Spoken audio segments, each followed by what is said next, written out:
Good morning, dear students. I hope everyone is enjoying Pink Health at their home. Today, we are going to start a new chapter, chapter number 10, that is Simple Interest and Compound Interest. Before starting with the chapter, we have to understand some important terms related to the chapter. So, the first term is principal. Principal is the amount or the money that we are borrowing from someone. Suppose I am borrowing 100 rupees from my friend for 5 days. Then that 100 rupees that I am borrowing from my friend for 5 days is called the principal. And we will denote that principal with the letter P. Now, and I have to return that amount to my friend after 5 days. After 5 days, I cannot return the same money, 100 rupees. After all, I am using that 100 rupees for 5 days. So, I have to pay extra money to him also. Suppose I am paying 20 rupees extra along with that 100 rupees to my friend. That 20 rupees is called the interest. Now, that means I am returning 120 rupees to my friend, which include principal as well as the interest. That total money that I am returning to my friend, which is 120 rupees, that is called the amount. That means amount is the combination of principal and interest, which is equal to 120 rupees. The next important term is rate of interest. Rate of interest is the interest paid on a specific amount for a particular time period. The next term is simple interest. Simple interest is same as the interest, but to calculate it, we will use a specific formula, that is principal multiply R multiply T. Here R is rate of interest and T is the given time period divided by 100. Our next term is compound interest, which belongs to the exercise 10.2. As 10.1 is not in our syllabus, so we will not do it. We will directly move to the exercise 10.2. So the first term that is related to the exercise 10.2 is compound interest. Now what is compound interest? It may be possible in some cases that the interest is not paid by the person. That interest is added to our balance.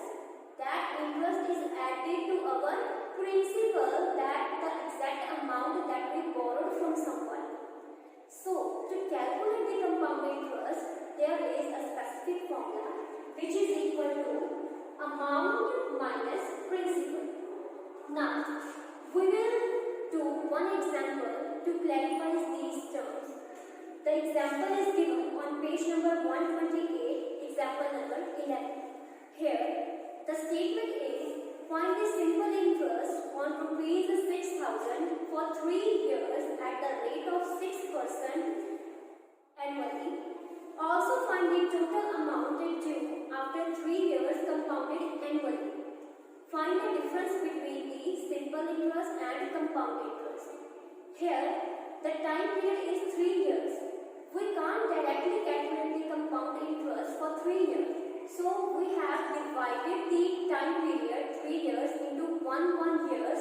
For the given 1 year, firstly we will calculate the amount. Then for the second 1 year we will calculate the amount. Then for the third 1 year we will calculate the amount. And at the last we will calculate the compound interest by adding all the amounts of each year.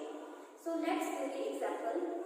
Here, firstly, the principal is 6,000. Time period is given as 3 years and the rate of interest is 6%. So firstly we have to calculate the simple interest according to the formula P multiply R multiply T divided by 100. After putting the values of all, we have the amount of rupees 1080 rupees. This is the simple interest. Now we will calculate the amount for each year. For the first year, our principal will be 6,000. As we are calculating for the first year, so I have denoted the principal P1. Now, the interest will be, as it is same as the simple interest,